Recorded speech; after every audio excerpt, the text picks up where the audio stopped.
IPL 2025 का मुकाबला number 11 खेला जाएगा बरसापारा क्रिकेट स्टेडियम में गुवाहाटी।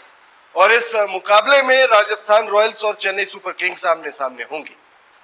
दोनों टीमों के बीच की राइवलरी काफी ज्यादा मजेदार रही है और इस मुकाबले के लिए फैंटेसी टीम हम आपको इस वीडियो में बताने जा रहे हैं। वैसे सारी जानकारी हम आपको ऑलरेडी दे चुके हैं। अगर आपको देखना हो तो आप हमारे चैनल पर विजिट कर सकते हैं। आई बटन पर हम वीडियो के लिंक डाल देंगे इस मुकाबले से रिलेटेड। लेकिन इस वीडियो में बात होगी फैंटेसी टीम की। लेकिन फैंटेसी टीम हम आपको बताए उससे पहले जो पहलू इंपॉर्टेंट होते हैं उन पर बात करनी बहुत ज्यादा जरूरी है। मैं हूं अजय ठाकुर और मेरे साथ मौजूद है रिजू रॉय। रिजू, शुरुआत करिए बरसापारा क्रिकेट स्टेडियम की पिच रिपोर्ट से, फिर उसके बाद धीरे धीरे अलग अलग पहलुओं पर चर्चा करेंगे। बिल्कुल, आईपीएल 2025 का 11वां मैच खेला जाएगा राजस्थान रॉयल्स और चेन्नई सुपर किंग्स में। दोनों ही टीम दो मुकाबले खेल चुकी है। चेन्नई सुपर किंग्स ने आरसीबी के खिलाफ एक मुकाबला गवा दिया था और मुंबई इंडियंस के खिलाफ एक मुकाबला जीत लिया था। तो एक यहाँ विन है, एक लॉस है। लेकिन वहीं अगर बात की जाए राजस्थान रॉयल्स की, तो राजस्थान रॉयल्स दोनों ही मुकाबले अभी हार कर आ रही है। तो राजस्थान रॉयल्स के लिए मुकाबला जीतना बहुत ज्यादा जरूरी है।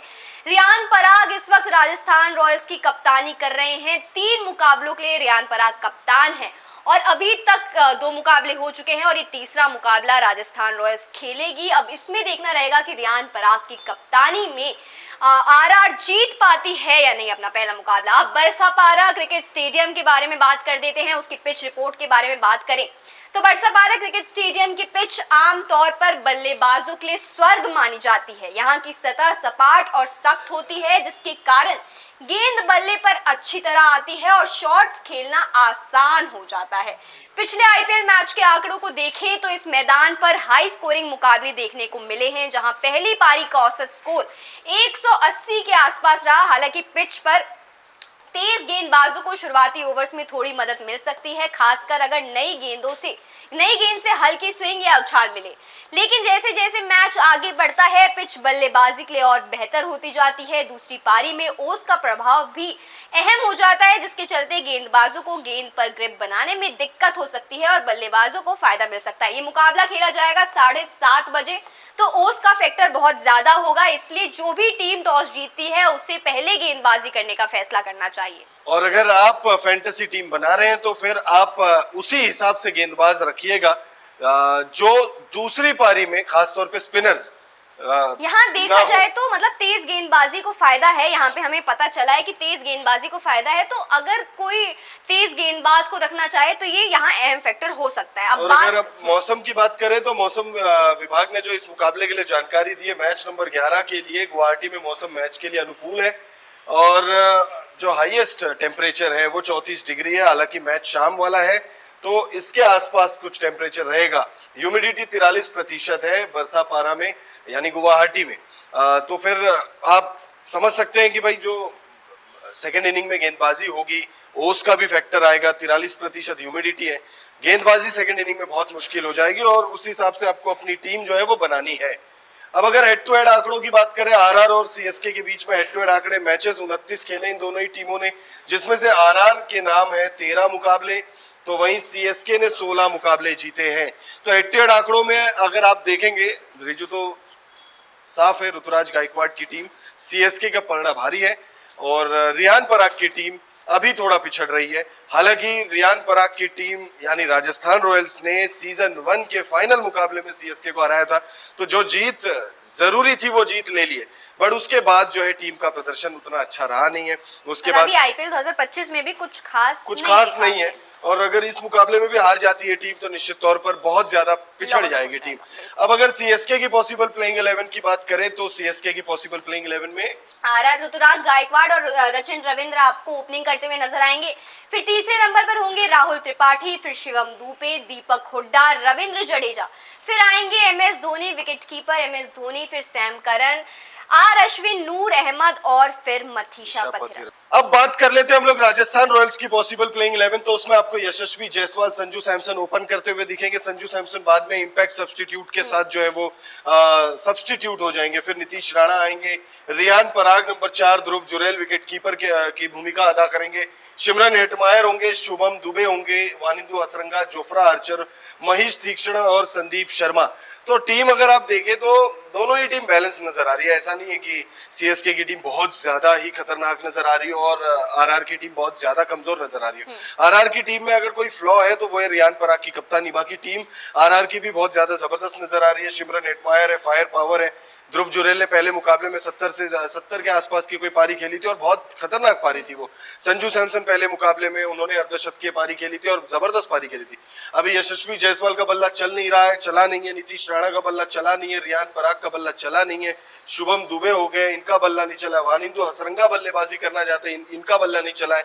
तो अगर इन जो 5 बल्लेबाज अभी हम बात कर रहे हैं अगर उनका बल्ला चल जाए तो ये टीम मुझे लगता है सीएसके से ज्यादा खतरनाक टीम नजर आ रही है।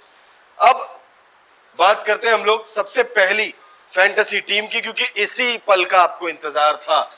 विकेट कीपर में संजू सैमसन को हमने लिया हुआ है। बैटर्स में ऋतुराज गायकवाड़ है, यशस्वी जायसवाल, रचिन रविंद्र, शिवम दुबे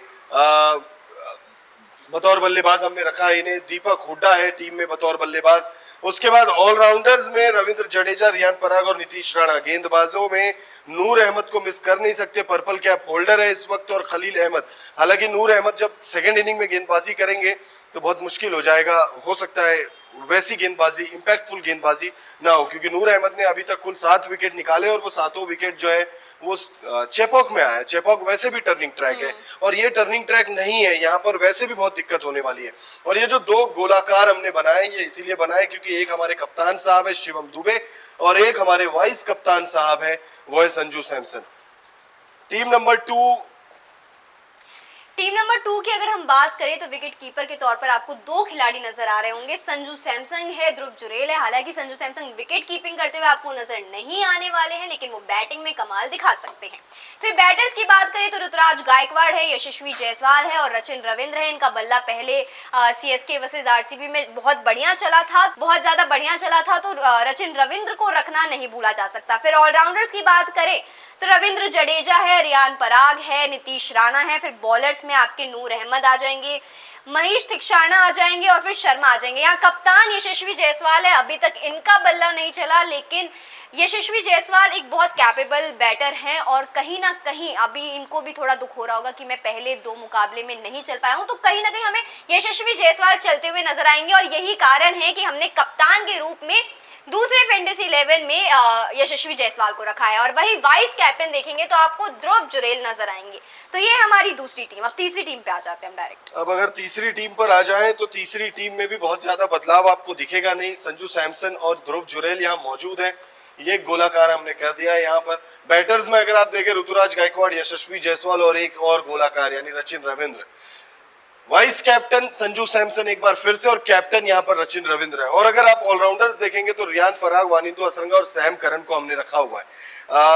वानिंदु हसरंगा जैसे भी प्लेइंग 11 जब हम प्लेट डिस्कस कर रहे थे, प्लेइंग 11 जब हम डिस्कस कर रहे थे तो वही है कि भाई इनका बल्ला अगर चलेगा तो ये भी बहुत जबरदस्त जो है तरीके से बल्लेबाजी कर सकते हैं और आपको गेंद और बल्ले दोनों ही डिपार्टमेंट में ये पॉइंट्स कमा कर दे सकते हैं। बॉलर्स में जोफ्रा आर्चर है, नूर अहमद और खलील अहमद। नूर अहमद भले ही ये चेपॉक नहीं है, लेकिन फिर भी जिस हिसाब के वो फॉर्म में है और ऐसा लग रहा है कि धोनी और नूर अहमद की जो जोड़ी है वो विकेट के पीछे से कुछ कुछ ज्ञान देते हैं इनको, और जब वो ज्ञान देते हैं ये आके विकेट निकाल लेते हैं। तो फिर मुझे लग रहा है कि बहुत ज्यादा इम्पैक्टफुल ये मुकाबला भी इनके लिए रह सकता है।